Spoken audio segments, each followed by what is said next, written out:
নমস্কার বন্ধুরা, আশা করছি আপনারা সবাই ভালো আছেন। কাজলস ডেলি ব্লগে আপনাদেরকে স্বাগত জানাই।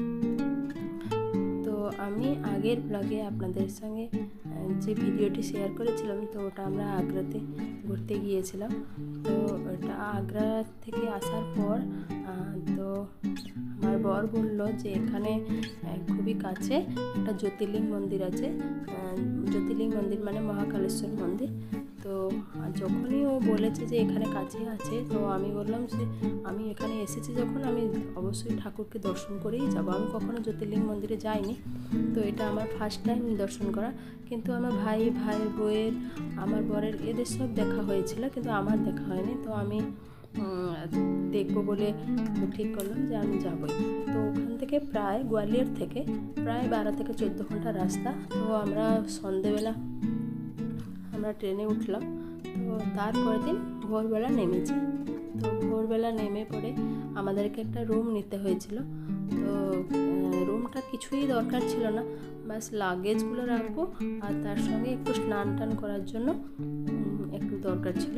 তারপরে আমরা মন্দির থেকে বেরিয়ে আমরা তো চলে যাব, সঙ্গে সঙ্গে আমাদের ট্রেন ছিল।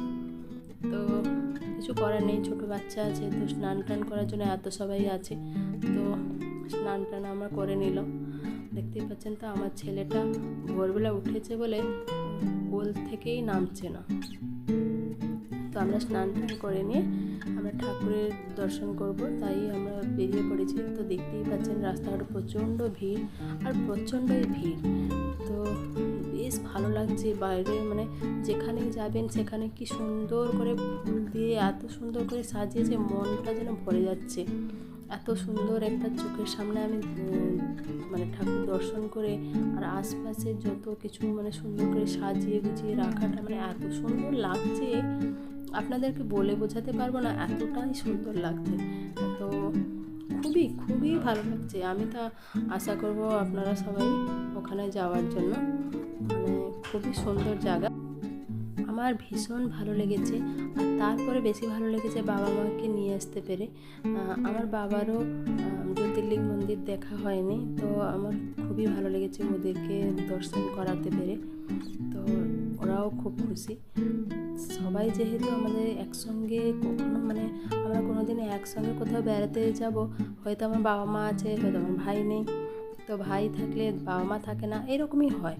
তো যার জন্য একসঙ্গে আমরা কোথাও সেরকম বেরোতে পারি না। এই আমাদের মানে বিয়ের এত বছর পর এই প্রথম আমি ওদেরকে নিয়ে কোথাও একটা যেতে পারছি। আর দেখুন তো মন্দিরের আশপাশে যে বললাম না এত সুন্দর করে সাজিয়েছে, আমি আপনাদেরকে এখন এই ব্যারিকেডগুলো আছে বলে আমি আপনাদেরকে পরিষ্কার করে দেখাতে পারছি না, কারণ এই ব্যারিকেডে দিয়ে লাইন দিয়ে যেতে হচ্ছে। তো আপনারা তবুও একটু দেখতেই পাচ্ছেন কত সুন্দর করে সাজানো হয়েছে। আমার তো এত ভালো লেগেছে কি বলবো, খুবই সুন্দর। আর সব থেকে বড় কথা কি জানেন, অন্য মন্দিরগুলোয় যে যাবেন, আমাদের পুরীতে বলুন আর এখানে যে দক্ষিণেশ্বর বলুন, তারাপীঠে বলুন, তারাপীঠে তো সারাদিন লাইন লাগাতে হবে, এত ভিড় হয়। এখানেও প্রচণ্ড ভিড়, মানে কয়েক মিনিটের মধ্যে প্রচুর লোক পাস করছে। কিন্তু এখানে সিস্টেমটা না খুব সুন্দর, মানে আপনাদের সঙ্গে আমি শেয়ার করব। দেখতে পাচ্ছেন এত ভিড়, কিন্তু লাইন কোনো সময়তে দাঁড়িয়ে নেই, মানে অনবরত লোক চলতেই থাকছে। তো চলার কারণে কি হচ্ছে, আপনাকে বিরক্তও লাগছে না। তো সঙ্গে সঙ্গে আমরা ওই জায়গাটাতে পৌঁছাতে পারছি অনেকটা ভেতরে। মানে আমরা এই যে লাইনের ভেতরে যেতেই থাকছি প্রায় আধ ঘন্টা হাঁটার পর আমাদের ঠাকুরের কাছে আমরা ঠাকুরের দর্শন পেয়েছি। ঠাকুরের ভেতরটা মানে চোখ ধাঁধিয়ে যাবে, এত সুন্দর করে সাজানো হয়েছে। এই দেখতে পেলেন না, কোনো সময়তে আপনারা দেখতে পেলেন যে আমরা দাঁড়িয়ে আছি লাইনে, মানে কোনো সময়তে দাঁড়িয়ে থাকার কোনো প্রশ্ন নেই, সব সময়তে মানে আমরা চলতেই আছি। মানে এটার একটা মানে বিশাল একটা সুন্দর, মানে আমি আপনাদেরকে বলে বোঝাতে পারবো না। সর্বশেষে আপনাদের সঙ্গেও আমি জ্যোতির্লিঙ্গ মন্দিরের মানে দর্শন করাতে পেরেছি। দেখুন আপনারাও দর্শন করুন, যারা যাননি আপনারাও দর্শন করুন। এত ভালো লেগেছে, আমার জীবনে সব থেকে একটা বড় পাওয়া। আমি কোনো দিন জ্যোতির্লিঙ্গ মন্দির দেখিনি, তো আমার জীবনে সব থেকে বড় পাওয়া। আমার ইচ্ছা আছে আমি পরের বার থেকে মানে যত 12টা জ্যোতির্লিঙ্গ আছে তো আমরা 12টা জায়গাতেই আমরা একটা জায়গা প্রতি বছর যাওয়ার চেষ্টা করব। তো জ্যোতির্লিঙ্গ দর্শনও হবে, তার সঙ্গে আমার সেই জায়গাটাও ঘোরা হবে, আমরা এটা ভেবেছি। তারপরে ওখান থেকে আমরা বেরিয়ে এলাম, দর্শন তো হলো, আপনাদেরকেও দর্শন করালো। তারপরে আরও যেসব মন্দির কাছে পিঠে যেগুলো ছিল, তো সেগুলো আমরা ঘোরাঘুরি করে আমরা বাইরে বেরিয়ে এসেছি।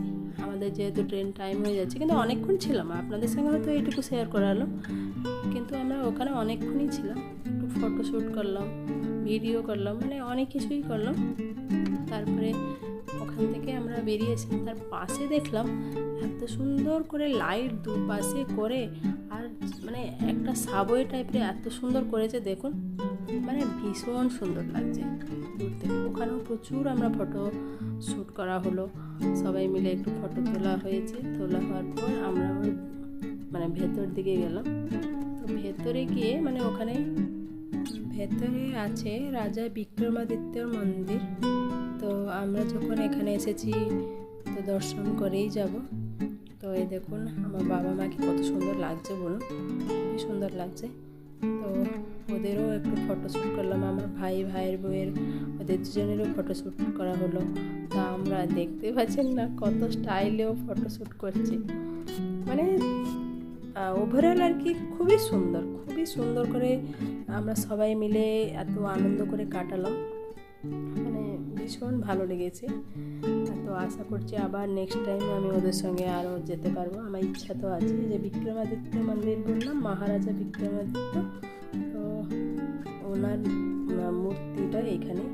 মূর্তির সামনেতে কিছু ফটো তুলে আমরা ওখান থেকে বেরিয়ে এলাম। তো একটু বাজারে কিছু কেনাকাটা করার ছিল, তো সেইগুলো টুকটাক করে কেনাকাটা হলো। তো কেনাকাটা করে দেখতেই পাচ্ছেন না, বাজারে মানে খালি এইসব জিনিস আছে, ওখানকার ড্রেস, ওখানকার চুড়ি, ওখানকার সিঁদুর, এইসব পুতুল, মানে এইসব। এই যে পুতুলটা দেখালো আমার ভাই, ওটা আমার ভাই মানে আমার ছেলেকে কিনে দিয়েছে। তো এই দেখুন পুরো শিব ভক্ত সবাই, আমরা দেখতেই পাচ্ছেন না, সবাই আমরা কপালেও এঁকেছি।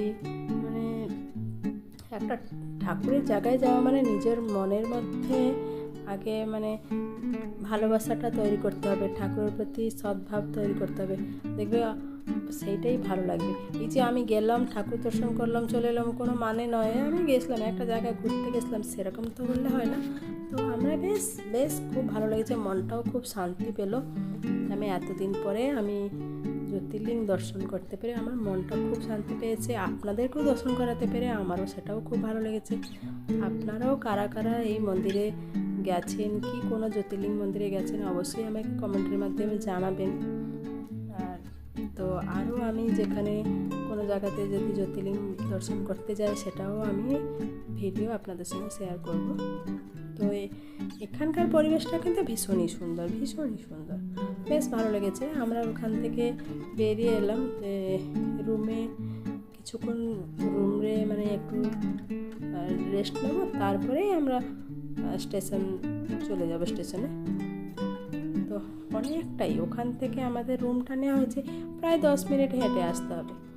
তো আমরাও হেঁটে চলে আসছি। এবার টুকটাক কিছু কেনার ছিল আমাদের ছেলে মেয়েগুলো বাড়িতে যারা আছে তাদের জন্য। এবার কোথাও ঘুরতে গেলে না মনে হয় না যে সবার জন্য কিছু না কিছু একটু নেবো, হয়তো ছোট জিনিস, হয়তো তেমন কিছু হেভি জিনিস নয়, কিন্তু ছোট জিনিস হলেও মনে হয় না যে ওদের জন্যও নেবো।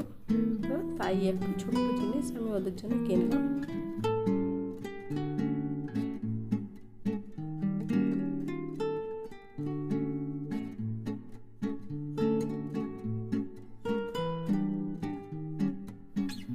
মন্দির থেকে এসে রুমে একটু রেস্ট নিয়ে তারপরে আমার ভাই বলল চল একটু টাইম আছে, তাহলে পাশে শিপ্রা নদী আছে, শিপ্রা নদী থেকে একটু ঘুরে আসি। তো আমি, আমার ভাইয়ের বউ, তিনজনই আমরা বেরিয়ে পড়লাম শিপ্রা নদীর দিকে। তো এখানে এসে দেখছি প্রচণ্ড ভিড়, সবাই ধূপবাতি নিয়ে পুজো করছে, স্নান টান করে। আর অনেক লোকেরা এমনি স্নান করতেও এসেছে, পুজোও করছে। কারো মানসিক থাকলে ওখানে নাকি প্রদীপ জেলে নদীতে ভাসালে মানসিক পূরণ হয়, সবই মনের ভক্তি। তো আমাদের তো খুবই ভালো লেগেছে, আমাদের এই বেড়ানোটা খুবই ভালো লাগলো। তো আশা করছি আপনাদেরকেও খুব ভালো লেগেছে। আমার এই ভিডিওটি যদি আপনাদেরকে ভালো লেগে থাকে একটা ছোট্ট লাইক করে দেবেন, আর আমার চ্যানেলটিকে সাবস্ক্রাইব সাবস্ক্রাইব করে দেবেন, তাহলে আমার পরের যতগুলো নতুন নতুন ভিডিও আসবে তা আপনাদের কাছে নোটিফিকেশান ফার্স্ট চলে যাবে। তো আপনারা সবাই ভালো থাকবেন, সুস্থ থাকবেন, সাবধানে থাকবেন।